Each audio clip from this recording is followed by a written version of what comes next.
कोई भी मतलब समझो ये बैटरी है, इसका EMF E है और इंटरनल रेजिस्टेंस स्मॉल r है। अगर ये चार्ज होती है, बैटरी चार्ज होती है, मतलब पॉजिटिव वाले में करंट गई, उधर से निकल गई। और अगर कोई बैटरी डिस्चार्ज होती है, राइट, डिस्चार्ज होती है, तो लाइक दिस, ऐसा होता है। This E is called EMF। यहां पे आप जरा A से B तक जाइए। VA आपने बैटरी को क्रॉस किया है, प्लस से माइनस जा रहे हैं, माइनस E। करंट की दिशा में गए, ड्रॉप हुआ, minus IR is equal to VB। VA minus VB कितना हो गया बोलिए? E plus IR। जो आपका potential difference across the cell है वो ग्रेटर देन EMF है। दिख रहा है? बोलो। वैसे भी बैटरी को चार्ज करना है, ठीक है, पोटेंशियल डिफरेंस क्या होना चाहिए? इससे ज्यादा होना चाहिए। यहां पे आप चलिएगा, VB करंट की दिशा में चलेंगे, minus IR plus E is equal to VA। VB current की दिशा में चलने पे ड्रॉप होता है, minus IR plus E is equal to VB। यहां से VA माइनस VB कितना आ गया? E माइनस IR आ गया, right. Potential difference is less than EMF of the cell. बात समझ में आ रही है? तो चार्जिंग में पोटेंशियल डिफरेंस ज्यादा होता है EMF से और डिस्चार्जिंग में कम होता है EMF। ओके, पहली बात पे ये नोट करने लायक। दूसरी चीज, अगर जो है हमने कोई सेल लगाया हुआ है और इसका खुद का रेसिस्टेंस स्मॉल r है और एक्सटर्नल रेसिस्टेंस कैपिटल R है, इसे मैं लोड बोलता हूं। लोड मतलब क्या हुआ? जो भी आप घर में यूज कर रहे हैं, जो भी अप्लायंसेस यूज कर रहे हैं, बल्ब है, हीटर है, AC है, फ्रिज है, टीवी है, प्रेस है, ये है, जितने हैं, तो लोड इसको बोलते हैं। EMF E है। करंट कितना हो जाएगा बोलो? I इज कितना? E by R plus R। Current इतना हो जाएगा, बोलो। तुम्हारा ये दोनों तो फिक्स्ड है, बैटरी का EMF और रेजिस्टेंस तो फिक्स्ड है, राइट। लेकिन तुम लोड को चेंज कर सकते हो। बैटरी का घड़ी घड़ी तुम बदलोगे तो है नहीं इंटरनल रेजिस्टेंस, वो तो उसके स्ट्रक्चर पे डिपेंड करेगा, उसकी संरचना कैसी है उस पर डिपेंड करेगा। लेकिन लोड को तुम घटा बढ़ा सकते हो, ये बंद कर दिया, वो चला दिया, है कि नहीं? तो कौन वेरिएबल है, कैपिटल R की small r? Capital R variable है। करंट I हो गई। अब सवाल इस बात का है कि जो हमारा इसमें पावर प्रोड्यूस्ड होगा वो कितना होगा, पावर कितना पैदा होगा? लोड 1 सेकेंड में कितना हीट पैदा होती है? dH/dt। dH/dt कितना होता है? I स्क्वायर R होता है।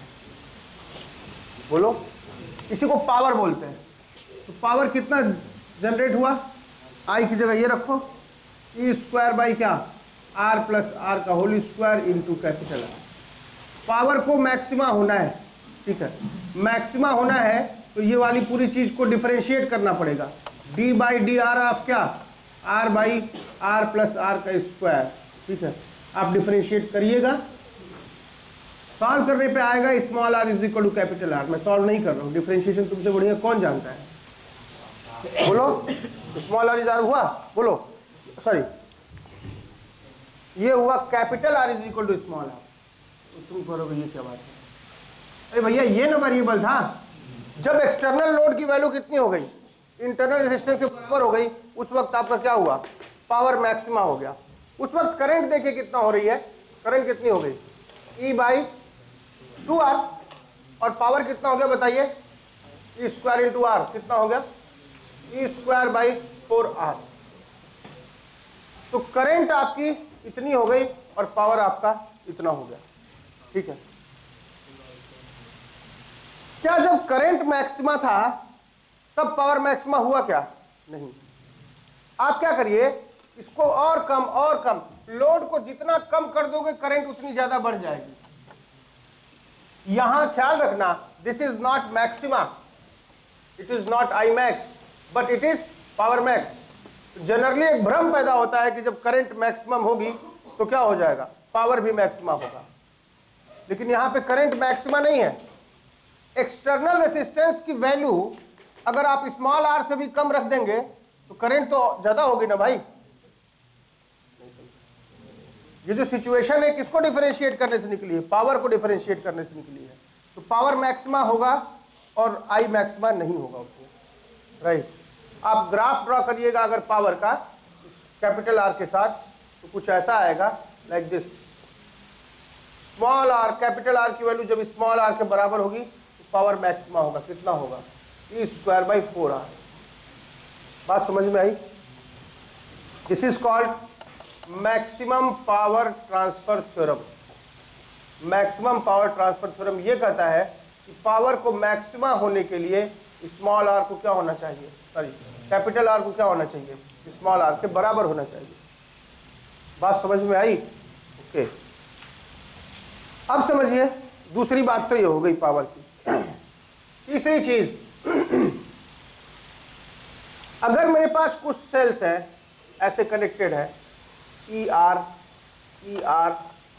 ऐसे कनेक्टेड है, राइट, खूब सारे सेल्स हैं, और ये हमारा एक्सटर्नल लोड है, ये लोड है हमारा, और ऐसे एन सेल्स हैं, कैपिटल एन सेल्स है, राइट। मैंने कहा कि इसमें से small N cells wrongly connected है, उल्टा कनेक्टेड हो गए। मान लो 20 सेल रहा होगा, 20 सेल रहा होगा, ठीक है, 20 में 3 उल्टा कनेक्ट हो गया, तो 3 उल्टा कनेक्ट हुआ, वो 3 सीधा वाले को खा जाएगा, तो 6 बर्बाद हुए ना, केवल 3 बर्बाद। क्या मतलब समझ रहे हो ना?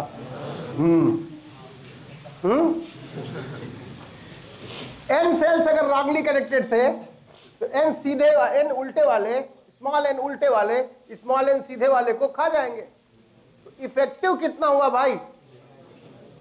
तो करंट आप कितनी पाइएगा सर्किट में? सेल इफेक्टिव हुआ कैपिटल एन माइनस 2n। क्यों बोलिए? ई डिवाइडेड बाई कैपिटल आर तो था ही अपना, प्लस रेसिस्टेंस तो सबका जुड़ेगा भाई, कितना? N R. नहीं समझे बात? तो इस बात से सजग रहिएगा कि कितने जो इफेक्टिव रेसिस्टेंस हमारा वही रहेगा, लेकिन इफेक्टिव जो ईएमएफ होगा वो कम हो जाएगा, और जितने रॉन्गली कनेक्टेड है उसका डबल कम होगा। नहीं समझे तो ठीक है, ओके। तीसरी बात तो ये हो गई। चौथी चीज कि अगर जो है खूब सारे बैटरी लगी हुई है ऐसी, मतलब ठीक है, नोडल एनालिसिस बात बढ़िया है, हम लोग लगा सकते हैं, आसानी से आंसर पा सकते हैं, लेकिन बोर्ड में तुम्हारे कहते हैं कि कुछ चीज़ और याद कर लो भाई, ठीक है। ये E1 है, ये R1 है, ये E2 है, ये R2 है, ये E3 है, ये R3 है। जब ज़्यादा नंबर ऑफ लूप हो जाए और ऐसा सर्किट हो, ठीक है, तो बाहर एक सर्किट, बाहर और ऐसी सर्किट है कुछ लाल सलाम टाइप का, लाइक दिस, राइट, ऐसा एक सर्किट है। उस बाहरी सर्किट में तुम आर भी जोड़ सकते हो, तुम्हारी किताबें आर जोड़ती हैं, और मैं वहां पे सी भी जोड़ सकता हूं, उसका मतलब ही नहीं कि वहां क्या तुम जोड़ सकते हो, राइट। तो बाहरी सर्किट का तो अभी थोड़ा उसका मामला हटा दो, ठीक है, इसका मामला थोड़ी देर के लिए हटा दो। तुम ये देखो कि जो है इसकी जगह तुम क्या लिख सकते हो? इसकी जगह तुम लिख सकते हो एक बैटरी, बोलो, और एक रेसिस्टेंस, बस। और कुछ एक्सटर्नल लोड रहा होगा, कुछ R1 कैपिटल R, तो वही एक्सटर्नल लोड R, बोलो, यानी कि इक्विवेलेंट बैटरी और इक्विवेलेंट रेसिस्टेंस इंटरनल, इसको हम लिख सकते हैं। अगर पैरेलल में कई सारी बैटरीज अपने रेसिस्टेंसेस के साथ हो तो हम उनका एक इक्विवेलेंट बैटरी भी लिख सकते हैं और इक्विवेलेंट रेसिस्टेंस भी लिख सकते हैं, ठीक है। इक्विवेलेंट बैटरी कैसे निकलेगा बताइए? क्या फार्मूला होता है? E equivalent is equal to कितना होता है? Sigma E by R divided by sigma 1/r। बात समझ में आ गई? बोलो। और आर इक्विवेलेंट कैसे निकालोगे? 1/r equivalent is sigma 1/r। तो यहां से ई इक्विवेलेंट रख दोगे, यहां से आर इक्विवेलेंट रख दोगे। और मजे की बात एक है जो कि अभी थोड़ी देर बाद बताएंगे, लिख लो। यहाँ 12 सेल्स हैं, जिनमें n सेल्स राउंडली कनेक्टेड है, और अलग से हमने आइडेंटिकल 2 सेल्स ले रखे हैं, बिल्कुल वैसे ही 2 सेल्स ले रखे हैं आइडेंटिकल, ठीक है। 12 ये थे और 2 ये थे, शुरू में दोनों दूसरे को ऐड करना है, मतलब सपोर्ट करना है, राइट। तो 12 में n तो राउंडली कनेक्टेड थे, अलग से 2 ये थे, तो एमीटर की रीडिंग कितनी है? 3 एम्पीयर। यहाँ पे क्या है, फिर वही सिस्टम है, 12 और 1 वाला, 12 सेल्स है और n राउंडली कनेक्टेड है, और यहाँ 2 सेल्स अपनी अपोज कर रहे हैं, तब एमीटर की रीडिंग कितनी है? 2 एम्पीयर। पूछा है कितने रॉन्ग कनेक्शन है, आराम से क्या करोगे? देखो 12 सेल ये होगा और 2 सेल ये होगा, बोलो तुम्हारा मन करे तो एक्सटर्नल रेजिस्टेंस आज ही मान लो अपनी ओर से, कोई हमें पड़ेगा नहीं। आई बराबर क्या लिखोगे? नेट ईएमएफ 12 थे एंड रॉन्गली कनेक्टेड थे, कितने हो गए? 12 माइनस कितना? 12 e माइनस 2n, बोलो 2n, नहीं 12 माइनस 2n इंटू e और प्लस 2e, बोलो डिवाइडेड बाई नेट आर जो भी होगा, आर प्लस कितना एक्सटर्नल वाला 12 ये और 2 ये, क्या मैं सही हूँ? बोलो 12e minus 2ne plus 2e लिखा होगा, और अगले केस में क्या होगा? 2 इज इक्वल टू आई बराबर नेट ईएमएफ क्या हुआ? 12 तो था ही, 12e रहा होता, लेकिन n कनेक्शन उल्टे हो गए तो 2ne वो खत्म हो जाएगा, और ये भी 2 अपोज कर रहा है, माइनस 2e डिवाइडेड बाई सारा रेजिस्टेंस r प्लस 14 ये हो गया, डिवाइड कीजिए कितना आ गया? 3/2 इज इक्वल टू क्या आ गया? 12 और 2 14 minus 2n divided by 12 minus 2 10 minus यही क्या 15 minus 3n is equal to 14 minus 2n that is equal to 1। कितना एक सेल राउंडिंग करेंगे, बात समझ आ रही है? क्या नहीं समझ में नहीं आता कि इतना झंझट कर दूं, देख ले तो कौन राउंडिंग करेंगे, ज्यादा आसान है। पता नहीं वैज्ञानिक लोग क्या करते हैं, किस तरह से जाने की राउंडिंग होगा। चलिए यहाँ देखते हैं, क्वेश्चन ये है कि 2 सेल्स हैं E1 R1 के E2 R2 के, एक्सटर्नल रेजिस्टेंस इतना हो कि पहले वाले के क्रॉस पोटेंशियल डिफरेंस क्या हो जाए? 0 हो जाए। हाँ, तो सपोर्ट कर रहे हैं, राइट।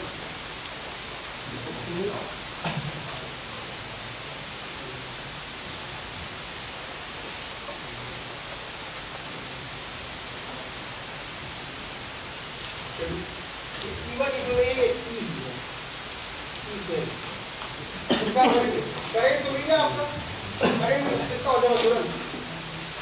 2e डिवाइडेड बाई क्या? r plus r1 plus r2। Current ऐसे फ्लो करेगी, क्यों? अब क्या करिएगा? ये a है और ये b है, दोनों का पोटेंशियल क्या है? बराबर है। a से b तक चलिए, क्या करिएगा? va माइनस करेंट ir1 का ir1 और plus e is equal to कहाँ पहुंचे? vb पे, जो कि va के बराबर है। इसका मतलब क्या हो जाएगा? e is equal to ir1 और e की वैल्यू कितनी थी? अच्छा i की वैल्यू कितनी थी? e is equal to i की वैल्यू कितना होगा? 2e divided by r plus r1 plus r2 की क्या? r1 इसका हो गया। यहाँ से क्या आ गया? r plus r1 plus r2 is 2r1, तो r क्या आ गया? r1 minus r2। इसके लिए r1 को बड़ा होना पड़ेगा r2 से, जिसके क्रॉस पोटेंशियल डिफरेंस 0 होगा, उसका इंटरनल रेजिस्टेंस ज्यादा होना पड़ेगा। यानी अगर मैं पूछूं सेम ईएमएफ के दो बैटरी में ले लूं, उनके इंटरनल रेजिस्टेंसेस डिफरेंट है, तो आप ये बताइए कि मैं आपकी कोई भी वैल्यू चूज करता हूँ तो किसके क्रॉस पॉसिबल है पोटेंशियल डिफरेंस 0? जहां R ज्यादा है कि जहां R कम है? इसके क्रॉस पोटेंशियल डिफरेंस जो पॉसिबल है। बात समझ आ रही है? एक एक लाइन के सवाल होते हैं, दूसरे में थोड़े बिगड़ लगते हैं, ठीक है। जैसे ये भी है, इतना बड़ा पूछा है कि कैपिटल R कितना हो पावर प्रोड्यूस मैक्सिमा हो। आपको पता है कि पूरे सिस्टम की जगह में क्या लगा सकता हूँ, एक इक्विवेलेंट लगा सकता हूँ, बोलिए, और क्या लगा सकता हूँ, आर इक्विवेलेंट लगा सकता हूँ। जब जो है पावर कब मैक्सिमा होगा इसमें, जब कैपिटल आर की वैल्यू कितनी हो जाएगी, आर इक्विवेलेंट बराबर हो जाएगी। देखो क्या होता है, आर इक्विवेलेंट सॉल्व करते हैं, 1/r इक्विवेलेंट इज 1/1 + 1/2 + 1/3 + 1/4, क्यों ये हो गया 6, ये बाई कितना 6 + 1/4, ये कितना होगा 44 + 6 51/24, 17/8, ये हो गया बस 15 50 हो गया 50 हो गया। हाँ 25 बाई क्या 12, देखो तो 1 होगा। हाँ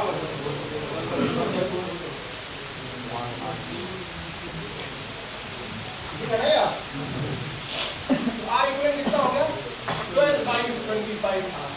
इसकी वैल्यू इतनी होगी तब जाके यहाँ पे पावर क्या होगा मैक्सिमम। क्या ये प्रॉब्लम ऐसी दे सकता था, ये पूरा सर्किट दिया, अलग से मैं एक और प्रॉब्लम बना देता हूँ। इस पूरे सर्किट में सी ऐसे लगा हुआ है, बताओ सी ऐसे लगा हुआ है, बताओ 4000 कैपेसिटर किसका होगा। तो अगर तुम इसको पता नहीं है, इसका आइडिया नहीं है कि हमें आर इक्विवेलेंट रखना है, तो तुम वैसे ही क्यों ले आओगे, बोलो। इसका आइडिया नहीं है तो कितना लूप बना लगोगे, तुम लूप बना दे जना तुम परेशान हो जाओगे, है कि नहीं। तुम क्या करोगे, चारों बैटरी की जगह एक बैटरी लगाओगे, इक्विवेलेंट क्या लिखोगे, सिग्मा ई बाई आर, इसका ई बाई आर, इसका ई बाई आर, इसका ई बाई आर, इसका ई बाई आर, सब कितना होगा कितना 4 ई बाई आर आया, बोलो डिवाइडेड बाई 1/r कितना आ रहा था 25/12r, आया तो वही सही हो गया, है कि नहीं। कितना आ गया 48/25, देखिए ना सही है। तो अब मैं यहाँ पे एक बैटरी लगाऊंगा, कितने ईएमएफ का 48/25 3 ईएमएफ का, और कितने का रेजिस्टेंस लगाऊंगा 12/25 का, और यहाँ कैपेसिटर है। करंट तो फ्लो करेगी नहीं इस वाले सर्किट में, इस वाले में इन सब में आपस में फ्लो करेगी, लेकिन कैपेसिटर वाली ब्रांच में नहीं फ्लो करेगी। तो कितना चार्ज होगा इसमें, कि डेल्टा भी कितना है इसका,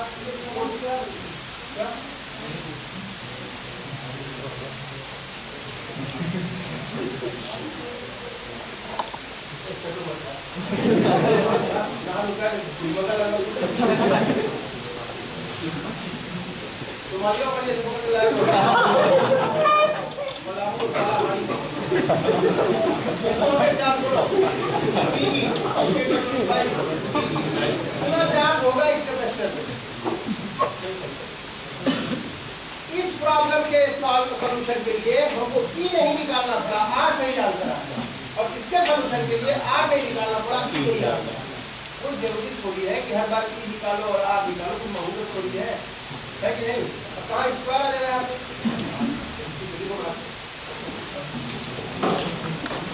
पोलैरिटी पलट गई, किसी की पोलैरिटी अगर बदल गई, उल्टा हो गई, तो यहाँ फार्मूले में माइनस यूज करेंगे। जैसे अगर ये उल्टा रहता पोलैरिटी, तो E by R minus E by R, फिर plus E by R plus E by R. किसी भी जिसका भी पोलैरिटी उल्टा होगा उसका माइनस ई बाई आर करेंगे। तो ध्यान से देख लीजिएगा एक बात। दूसरी चीज आपसे ये पूछेगा कि अगर मान लो करंट आई यहां से आया, इसमें करंट मैक्सिमा होगा, खुद सोच के देखो। अगर इसमें करंट I1 है, इसमें I2 है, इसमें I3 है, इसमें I4 है, तो करंट का ऑर्डर क्या होगा, सेम होगा ना यार। ई बाई आर बराबर E by R, E by R, E by R बराबर आ रहा है कि नहीं आ रहा है। ऐसा नहीं होता है, लेकिन जान लो जिसमें रेजिस्टेंस सबसे ज्यादा है उसमें करंट मैक्सिमा होती है, क्योंकि ईएमएफ भी ज्यादा है। सॉल्व करना पड़ेगा, अंधी लाठी से मत पीटो, फिजिक्स है ये। ई बाई आर एक वैदिक गणित है ये, दिस बाई दिस बराबर दिस बाई दिस बराबर दिस बाई दिस और दिस। अलग अलग सर्किट, ये अलग से हो गया, ये अलग से हो गया, ये अलग से हो गया, ये अलग से हो गया। तुम ई बाई आर हर पे देख लिए, वो थोड़ी कह रहा है ये। तो दो बात बताया, क्या, पहला कि अगर कभी इसमें में क्या बोल रहे थे, हाँ पोलैरिटी उल्टा हो तो क्या करना चाहिए, उसको माइनस लेना चाहिए। दूसरा, करंट अगर n मल्टीप्लाई होता है ER 2 E2R 3 3R 4 E4R, तो सबसे ज्यादा जो करंट होगी वो उसमें होगी जिसमें रेसिस्टेंस सबसे ज्यादा है, बशर्ते इस प्रोपोर्शन में बढ़े, इसका 2 गुना, इसका 3 गुना, इसका 4 गुना। और वरना अगर कोई प्रोपोर्शन नहीं है तब तो सॉल्व करके निकालना पड़ेगा। नहीं समझे? ठीक है, वैसे मैं निकाल देता हूं, मैं प्रूव कर देता हूं इसको, तुम सोचोगे मैं ऐसे ही बोल रहा हूं। देखो इसका R इक्विवेलेंट क्या आया था, E इक्विवेलेंट कितना आया था, 48/25 48/25 E, राइट। और R कितना आ गया था, 12/25 इतना R आ गया था, और ये कैपिटल R था। बोलो, सुविधा के लिए मान लेता हूं कि कैपिटल R जो है, मान लो कि इसकी वैल्यू 2R है, कैलकुलेशन इजी हो जाए इसके लिए मैं बोल रहा हूं। तो करना क्या, इसकी वैल्यू हमेशा गिवन होगी, कैपिटल R की वैल्यू हमेशा गिवन होगी। अब सवाल ये है कि तुम्हें पूछेगा कि किसके क्रॉस कितनी करंट होगी, तो ऐसे निकाल लेना, इसके क्रॉस पोटेंशियल डिफरेंस पता चलेगी, I निकाल लोगे तुम। I कैसे निकालोगे, this by this plus this, कितना हो जाएगा I, 48/25E डिवाइडेड बाई कितना, 2R प्लस कितना 12/25R, that is equal to कितना, 50/62, 24/31E बाई R, यही ना।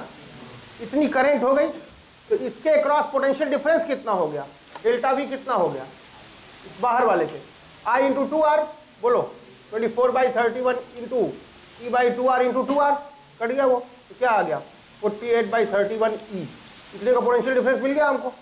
अब हमें पता चल गया कि इतने का पोटेंशियल डिफरेंस है, तो वही इसके क्रॉस भी होगा, वही इसके क्रॉस भी होगा, वही इसके क्रॉस भी होगा, वही इसके क्रॉस भी होगा। पूरा सर्किट सॉल्व करने की जरूरत नहीं है। जब पोटेंशियल डिफरेंस हमारा इसके क्रॉस आ गया तो क्या करें, हम इसके क्रॉस निकाल लेते हैं। तो पता है कि ये A है और ये B है, कौन हायर पोटेंशियल पे है, हायर पोटेंशियल है कि नहीं। तो क्या लिखूंगा, VB माइनस VA मुझे इतना दे रहा है, तो करूंगा VA माइनस I इस ब्रांच में I plus 4E is equal to क्या, VB। लेकिन VB माइनस VA कितना दे रखा था, 48/31E, VB माइनस VA इतना दे रखा था, is equal to I4 4I4 into R plus 4E। तो क्या आ गया यहाँ से, -4E आ जाएगा, क्यों -4E इतना आ जाएगा, यही ना, 4 4 कैंसिल हो गया, 12 कितना आ गया, और कितना होगा 31, माइनस आ रहा है, ओके। तो कितना आ गया, -30 -19 -19/31 E/R, यही आएगा ना, ये आ जाएगा I4। यानी हम जो डायरेक्शन माने थे उसके अपोजिट में आ रहा है कि नहीं। तो इसमें करंट तुम्हारी इतनी होगी, इसी तरह सब में निकाल सकते हो। तो फाइनली जो ऑब्जर्व करोगे वो पाओगे कि इस वाले में करंट मैक्सिमम है। बात समझ में आ रही है, समझे, ओके। अब देखो यहाँ पे आओ, लिख लो उसको, लिख लो इस बात को। n सेल्स की एक रो में n सेल्स है और ऐसे ऐसे m रोज हैं, राइट, और एक्सटर्नल रेसिस्टेंस R है, ओके। पूछा है करंट कब मैक्सिमा होगा इसमें और पावर कब मैक्सिमा होगा। थोड़ी देर पहले तुम देखे थे कि एक अकेला बैटरी जब मैं रखता हूं ER का और एक कैपिटल R, तो उस केस में क्या हुआ था, करंट हमारा मैक्सिमा तब होगा जब R को हम एक बिल्कुल कम कर दें। वहां तो सिंपल रिलेशन था, जितना एक्सटर्नल रेजिस्टेंस कम करोगे करंट मैक्सिमा होगा। लेकिन तब क्या पावर भी मैक्सिमा होगा, नहीं। लेकिन पावर मैक्सिमा तब था जब ये दोनों बराबर थे। और वास्तव में ये वाली बात इसी का एक स्पेशल केस है। यहां पे एक रो में एक सेल है और यहां पे एक कॉलम एक ही है, तो इसके लिए m भी n क्या है, स्मॉल n 1 है, और m भी क्या है 1 है। ये इसी का एक केस है। लेकिन ऐसा नहीं मानेंगे हम, क्योंकि सीरीज में अगर जोड़ेंगे अब हमारे पास खूब सारे सेल्स दिए गए, खूब सारी बैटरीज दे दी गई और कहा गया मैक्सिमम पावर ड्रॉ करना है, बताओ कैसे ड्रॉ करोगे। तो हम सबको सीरीज में जोड़ दें? नहीं, नॉट गुड। रेसिस्टेंस सबका जुड़ जाएगा, है ना, और करंट कम हो जाएगी, राइट।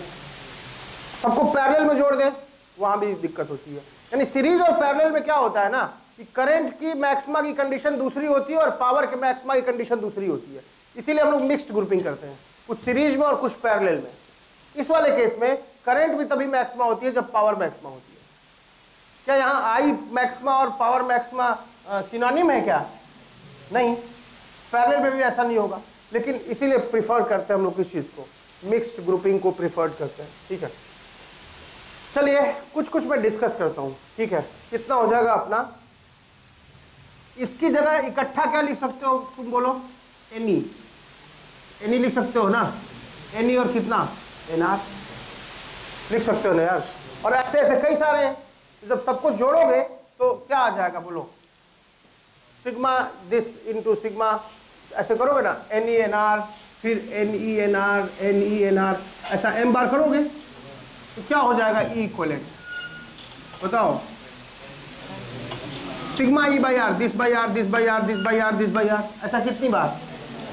एन बार। तो क्या लिखोगे तुम? सिग्मा, हाँ, N E by N R, कितना आ गया? N by M E by R, ऐसा हो गया, डिवाइडेड बाई, तो पैर मत लो बेटा, बाई सिग्मा आप क्या, this by R, this by R, this by R, कितना हो जाएगा बोलो? अरे N R N R N R है ना, सिग्मा आप 1 बाई आर, सबका जोड़ोगे तो कितना आ जाएगा? और कितनी बार जोड़ोगे? एम बार जोड़ोगे तो कितना आ गया? M by N R. देख लेना भाई, ई इक्वलेंट क्या होता है? Sigma of E by R divided by sigma of क्या, 1 बाई आर, यही ना होता है E equivalent. Sigma of E, इसका ई कितना हो गया बोलो सबका? सिग्मा ऑफ ई, तो ई बाई आर करो तो हर बार ई बाई आर ही मिलेगा ना। ऐसा एम बार करोगे तो क्या हो जाएगा? M E by R. और यहाँ सिग्मा 1 बाई आर, यानी क्या 1 बाई एन आर को कितनी बार करोगे? एम बार करोगे, यहाँ ये आ जाएगा। यहाँ क्या हो गया? एम बाई आर कैंसिल हो गया, क्या आ गया? एन ई, यानी नेट ईएमएफ कितना आ गया? N E, right. और तुम क्या करो, 1 by R equivalent is equal to कितना हो जाएगा बोलो? सिग्मा ऑफ 1 बाई आर, तो 1 बाई एन आर को कितनी बार जोड़ोगे? एम बार जोड़ोगे, तो यहाँ एम आ गया, तो आर इक्वलेंट कितना आ गया? एन आर बाई क्या? एम। अब बच गया हमारा एक सर्किट, हमारी एक बैटरी कितने ईएमएफ की? एन ई की, एक रेसिस्टेंस कितने का? एन आर बाई एम का, बाहर अपना कैपिटल आर हो गया। ये वेरिएबल है। और टोटल नंबर ऑफ सेल्स अगर कैपिटल एन थे, कैपिटल एन अगर टोटल नंबर ऑफ सेल्स था, टोटल नंबर ऑफ सेल्स था, तो क्या हो गया ये? M into N, M into N, इतने सेल्स यूज किया आपने, ठीक है कि नहीं? तो यहां क्या हो जाएगा बोलिए? तो करंट कितनी हो जाएगी यहाँ पे? आई कितना हो जाएगा? N E divided by R plus N R by M, ये करंट हो गया। अब यहां पे झंझट यह है कि हमारा एन, एम और आर तीनों वेरिएबल है। मान लीजिए मुझे बोल दिया कि 32 बैटरीज हैं, सेल्स हैं। अब इसको तुम चाहे तो 6-4 में लगा सकते हो, 8-3 में लगा सकते हो, 16-2 में लगा सकते हो, है कि नहीं? कैसे भी लगा सकते हो। तो ये एन और एम तो हमें पता है नहीं, एन इंटू एम पता है कि टोटल 32 है, लेकिन कौन सा अरेंजमेंट हम रखें ये तो पता है नहीं, बोलो। तो हमने क्या किया कि एन एम पता है नहीं और आर भी नहीं पता है कि क्या रखा जाए, ठीक है, ओके। तो इसको क्या लिखेंगे? I इज इक्वल टू लिख देंगे E by R by N plus क्या, स्मॉल आर बाई एम, बोलो। अब यहां से दो तरीके बनते हैं, एक तो कैलकुलस का और दूसरा परफेक्ट स्क्वायर का। ध्यान दीजिएगा, जब भी किसी सिस्टम का, किसी फंक्शन का मैक्सिमा या मिनिमा निकालना होता है तो दो ही रास्ते आपके पास होते हैं, या तो कैलकुलस का या परफेक्ट स्क्वायर का, अगर वो इसमें बन सकता है तो। कैलकुलस में परफेक्ट स्क्वायर में कैसे करिएगा? इस चीज को आप लिख सकते हैं कितना, रूट आर बाई एन का square, root R by N minus क्या, रूट आर बाई एम का स्क्वायर, ये लिख सकते हो। और माइनस कितना, प्लस कितना 2√RR/NM, ये लिख सकते हो। अब ये इस चीज की तुमको क्या चाहिए, करंट चाहिए मैक्सिमा, ये चाहिए मैक्सिमा, और ये क्या चाहिए मिनिमा। और किसी चीज का मिनिमा तभी होगा जब परफेक्ट स्क्वायर क्या हो जाए, 0 हो जाए। बोलो, तो इसका मतलब capital R by small n is equal to कितना, स्मॉल r बाई m। तो कितना हो गया, कैपिटल R बराबर हो गया NR/m। याद करने का सिंपल तरीका है, R वाले n बार जुड़े हैं, सिंपल NR और बाई m। जिस ऑर्डर में उनका फिजिकल अरेंजमेंट है उसी ऑर्डर में उनका रिजल्ट भी आ रहा है, मतलब इसका कोई संबंध नहीं है, लेकिन ऐसा हम लोग याद करने के लिए कर सकते हैं। R कितनी बार जुड़ा है, n, और ये कितनी बार, m बड़ा, तो NR/m। वैसे भी तुम कहोगे यही तो हमारा इंटरनल रेसिस्टेंस था NR/m, हम यहीं से यही बोल देते, मैं तो वैसे ही कर लेता हूँ। इन किताब वाले जरा बोर्ड वोर्ड में सब ज़्यादा प्रेफर करते हैं, तो सीधे सीधे आंसर क्या आ जाएगा, R बराबर क्या हो जाएगा, NR/m। जब ऐसा होगा तो ठीक है, तो तीसरा रिजल्ट तो यही आ जाएगा कि ये दोनों जब बराबर हो गए तो क्या हो गया, मैक्सिमम पावर ट्रांसफर थ्योरम। क्या लिखोगे तुम, इतना आ गया एक बात। और उस वक्त जो है I max कितना आ जाएगा, बोलो I max कितना आ गया, दिस बाई दिस, या यहाँ फॉर्मूला रख लीजिए, कितना आ गया, E बाई कितना, कितना 2√ऑफ कितना RR बाई कितना MN, और कितना सॉरी RR/MN, ये इतना आ गया आपका। I max चाहे तुम ऐसे निकाल लो, और चाहे यहाँ पे तुम I max कैसे निकाल लो, this by this plus this. बोलो, यहाँ से भी I max निकालोगे तो कितना आएगा, इस केस में I max कितना आ जाएगा, I max is equal to NE by क्या, R प्लस NR/m। ये बात और वो बात एक ही होगी, राइट। सॉल्व करोगे, ये वैल्यू रखोगे तो यही आ जाएगी, ठीक है। क्योंकि R की वैल्यू किसके बराबर है, NR/m के बराबर है, तो कितना आ जाएगा, बोलो NE बाई कितना, बोलो 2NR/m, ये ऊपर चला गया, m कट गया, कितना आ गया, ME बाई 2R। देख लेना सही चल रहा है। इसको भी सॉल्व करते हैं, तो कितना आ गया, E by 2 times root of capital क्या रखते हैं, NR/m रखते हैं, इंटू क्या R/mn रखते हैं। तो R कितना कैंसिल हुआ, NN कैंसिल हो गया, M ऊपर चला गया, कितना आ गया, E बाई कितना, ME बाई 2R। वही आ रहा है कि नहीं आ रहा है। अब मुझे नहीं लगता कैलकुलस से इसको डिफरेंशिएट करने की जरूरत है। तीसरा तरीका ये है कि तुम Mn इज इक्वल टू क्या पा गए हो, बोलो n square, sorry Mn is equal to n पा गए हो, राइट। उसको यहाँ रख दो एक की जगह, और स्मॉल m को के टर्म्स में डिफरेंशिएट कर दो, फिर से वही आ जाता है। नहीं समझे, यानी तुम किसी को डिफरेंशिएट करोगे यहाँ पे d/dm इंटू r की जगह तो r रहने दो, और स्मॉल n की जगह क्या रख दो, capital N by small m, यही ना, और प्लस स्मॉल r/m। इसको डिफरेंशिएट करके 0 करोगे, फिर तुम यही रिजल्ट पालोगे।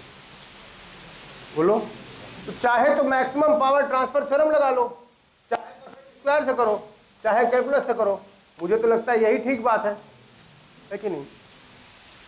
I मैक्सिमा हमारी हो गई, और कह रहे हैं पावर मैक्सिमा भी यही होगा। सॉल्व करिएगा आप, फिर वही आएगा। पावर मैक्सिमा कितना होगा, बोलिए। पावर मैक्सिमा की कंडीशन यही होगी, P मैक्स कितना हो जाएगा, बोलिए I स्क्वायर इंटू R, जो उसमें हीट पैदा हो रही है एक्सटर्नल लोड में। तो I कितना हो गया हमारा, बोलिए M square E square by क्या 4R स्क्वायर इंटू क्या कैपिटल R, और कैपिटल R कितना था, NR/m था, राइट। MM गायब हो गए, कितना आ गया, RR गायब हो गया, कितना आ गया,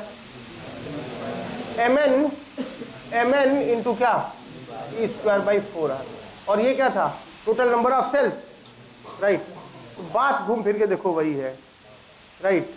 सर्किट मानो, चीज़ों को खाली तुम सर्किट मानो, बस आसान हो जाए। देखिए हमारे पास जिनका EMF जो है 6 वोल्ट है और इंटरनल रेसिस्टेंस 1 ओम है, राइट। किस तरह से इन्हें अरेंज करो कि तुम पावर मैक्सिमम पाओ, ध्यान रखना। दो बातें, कैपिटल R अगर गिवन है, बहुत हद तक तो कैपिटल R पे डिपेंड करेगा, कैपिटल आर पे डिपेंड करेगा। कैपिटल आर अगर 2 ओम है और कैपिटल आर अगर तुम्हारा 4 ओम है, 2 केस ले लेते हैं। अब बताओ हम लोग क्या पढ़ रहे थे कि कैपिटल आर कितना होना चाहिए, small N R by M होना चाहिए, बोलो। तो यहाँ से कैपिटल कितना है 2 बाई स्मॉल आर कितना है 1, 2 by 1 is N by M, और यहाँ पे क्या हो जाएगा बोलो, कैपिटल आर कितना है 4 है, 4 बाई 1 इज इक्वल टू क्या एन बाई एम। यानी कितनी नंबर ऑफ रोज कितनी होंगी 1 नहीं होगी, ख्याल रखना। ये n बराबर 2m आ रहा है, n बराबर 2m आ गया, और कैपिटल N बराबर क्या है m इंटू एन है, टोटल नंबर ऑफ सेल। तो 32 बराबर क्या हो गया, और m की जगह m रखे और n की जगह 2m रख दिए, तो कितना आ गया, m कितना आ गया 4 आ गया, m 4 आ गया, तो n क्या हो गया 8 हो गया। यानी एक से में 8 रखे जाएंगे और ऐसे कितने बनेंगे 4 बनेंगे, तब मैक्सिमम पावर ड्रॉ करोगे। तो बात समझ रहे हो, बोलो। ओके ऐसी हालत में क्या होगा बोलो, n इज 4m 2m। अच्छा एक चीज सोचो, तो यहां तो कुछ फ्रैक्शनल आ जाएगा, यहां तो फ्रैक्शनल आ जाएगा। तुम जरा खुद सोचो, ऐसे हम सोचे कि अगर ये ऐसे लगता कि इसका कितना हो जाता N हो जाता, कितना हुआ था N EMF हो गया, और क्या हो गया internal resistance NR by M हो गया, बोलो। और ये कितना हो गया बाहरी रेजिस्टेंस कैपिटल R हो गया। हम लोग ऐसे मान के चलते हैं, ठीक है। तो हम ये बोल रहे हैं कि E कितना था 6 था, ये 6N का वोल्टेज हो गया, और ये कितना था स्मॉल r कितना था 1 था ना, नहीं समझो, अरे E की वैल्यू 6 थी और स्मॉल r की वैल्यू 1 थी। तो तुम्हारा ओके करंट कितना हो जाएगा बोलो, 6N डिवाइडेड बाई क्या R प्लस कितना N बाई M, राइट। अच्छा तो जरा तुम, और M इंटू N की वैल्यू कितनी थी 32 थी, बोलो।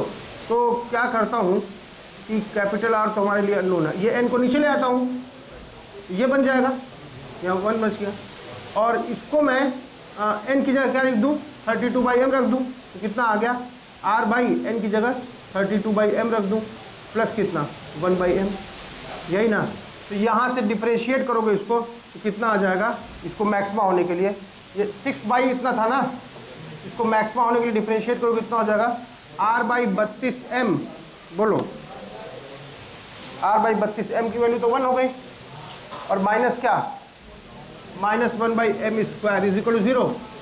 M square is equal to क्या हो गया, M स्क्वायर R बराबर कितना हो गया 32, यही ना, बोलो। M square R is equal to 32, okay.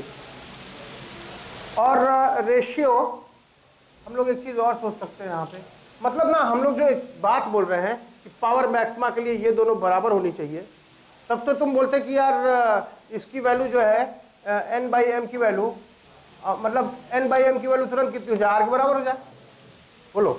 N by M की वैल्यू कितनी हो गई R के बराबर हो गई, तभी पावर मैक्सिमा होगा, बोलो। यानी कि R की जगह मैं क्या रख दूं, हाँ R की जगह मैं N बाई एम रख देता हूँ, तो M स्क्वायर इंटू क्या N by M is equal to कितना 32, तो ले देके तुम फिर वही पा गए 32, वो तो पहले ही पता था, बोलो। फिर क्या किया जाए फिर यही किया जाए, कैपिटल R पता होना चाहिए आपको, कहने का मतलब मैं ये कर रहा हूँ, कहीं कैपिटल R बराबर ये कर दीजिएगा ना कुछ पाइएगा ही नहीं, वो बात गलत नहीं है, वो आप फिर सही बात पा जाइएगा जो बिना काम की होगी। मैं क्या कर रहा हूँ कि ये जो मेथड था, it was not a method, it was not a method कि इसको इसके बराबर कर दिए, फिर पाता ही नहीं, क्योंकि ये पीछे आया था ना भाई, लो। तो मैं ये कह रहा हूँ कि इसको तुम परफेक्ट स्क्वायर मान लो, और तुम्हें कैपिटल R पता होना चाहिए। भाई लोड बार बार अलग होगा, कोई ऐसा थोड़ी है कि बैटरी लग गई तो उस पर 2 बल्ब ही जलेगा बाकी जलेगा ही नहीं, बोलो। तुम जो है किसी भी सिस्टम में मिक्स्ड ग्रुपिंग में तुम अलग अलग बैटरी अलग अलग रेसिस्टेंस लगाओगे ना, तुम इधर देख लो गोबर गणेश, उसमें क्या देख रहे हो,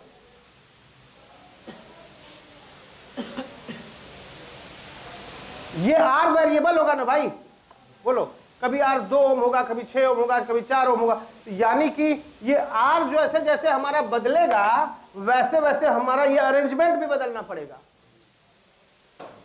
तुम ये मत समझना कि स्मॉल आर तो फिक्स हो गया हमारा, तो ये भी फिक्स हो गया, तभी पावर मैक्सिमा होगा।